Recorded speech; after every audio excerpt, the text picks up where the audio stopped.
d'un coup qui a été administré à l'aide d'une arme à feu. Nous, dans notre doctrine du maintien de l'ordre, on interdit l'usage d'armes à feu. Il a été atteint par arme à feu. Il n'y a jamais eu de mesures conservatoires ensuite, comme c'est le cas ici. L'enquête a traîné. Il y a eu beaucoup de temps pour appréhender un auteur, après un deuxième, après un troisième. C'était beaucoup de cacophonie. C'est pourquoi à l'époque, moi, en tant qu'avocat de l'adjudant Tombo Wali, j'avais demandé à ce que la police soit dessaisie au profit de la gendarmerie. Mais il arrive parfois que la police fasse des enquêtes pour des policiers impliqués et que la gendarmerie en fasse autant également pour des gendarmes impliqués. Ce n'est pas forcément une garantie de dysfonctionnement de l'enquête. Mais à l'époque, j'ai estimé qu'avec les cacophonies qui étaient liées à la procédure, il fallait confier l'affaire à la gendarmerie. Je l'ai dit, j'ai parlé de distanciation critique entre les faits et les enquêteurs. Et ça, à l'époque, c'était effectivement dans un contexte où il fallait dessaisir la police, parce que justement, il y avait beaucoup de cacophonie au début de l'enquête. Donc c'était juste ça, mais les contextes ne sont pas les mêmes. On était à l'ère du pouvoir libéral. Aujourd'hui, on est à l'ère de Pastef. Il y a quand même un peu de différence.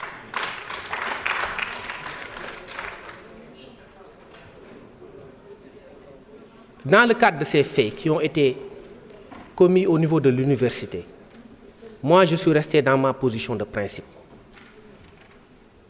Man duma xeex pendant des années ay ci dëgg parce que même bi may nekk ci barreau bi yéen xam ngeen ma j'étais toujours, en tout cas li ma doon jéem mooy être toujours du côté de la vérité man loolu laa doon jéem. Donc du ma ñëw ba fii di changer position parce que dara jaral lu ma ko amul sens.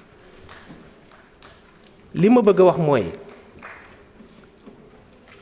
bi affaire yi amee dama ko regretter te dama dénoncer yenn affaire yi publiquement dama ne je dénonce toute violence ak fu mu mënti jóge. Le lendemain des faits dama saisir l'inspection des services de sécurité pour mu ubbi une enquête. Les premiers résultats sont tombés et j'ai pris des mesures conservatoires parce que moi je suis contre le principe même des excès en matière de maintien de l'ordre. Parce que j'estime que la violence d'État, comme le disait Max Weber, doit rester une violence certes légitime, mais pour moi ça devrait être une violence, quoique légitime, mais quand même mesurée.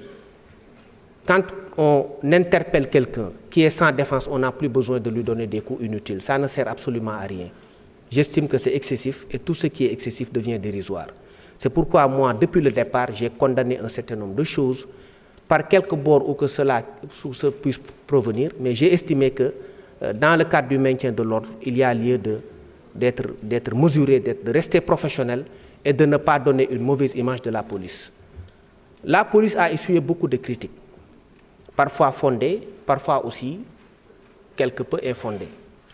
Parce que tous les policiers ne se retrouvent pas dans ce qui s'est fait. Il faut le dire. Tous les policiers ne se retrouvent pas dans ce qui se fait. L'écrasante majorité des policiers sont des gens qui sont vertueux et qui sont à cheval sur les règles.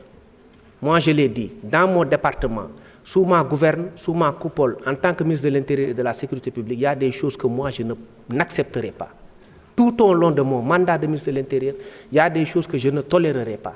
Parce que pour moi, c'est une position de principe. Et c'est même contre nature pour moi de voir des gens maltraités dans un cadre qui dépasse même le simple maintien de l'ordre et de la sécurité publique. C'est pourquoi j'ai aujourd'hui même pris des mesures conservatoires qui peuvent évoluer le temps de l'enquête interne. Je vous l'ai dit, nous, notre doctrine du maintien de l'ordre obéit à une logique de maîtrise et de proportionnalité dans tous les actes. Ça a été déjà montré par Ousmane Sonko lors de son déplacement récent au niveau de la police, parce que maa ànd ak moom ñu dem seeti force de défense yi waxtaan ak ñoom exprimer suñu doctrine de maintien et de rétablissement de l'ordre. Mu mel ni que c'était prémonitoire ñu teg ci quelques jours après mu am problème bi. mais ñun gëmuñu loolu ñun dunduñu loolu te ñun suñu nuñ ñu yaree ak lu ñu xam ñun ci maintien de l'ordre ñun li ñu gëm mooy ay excès waru ci am lépp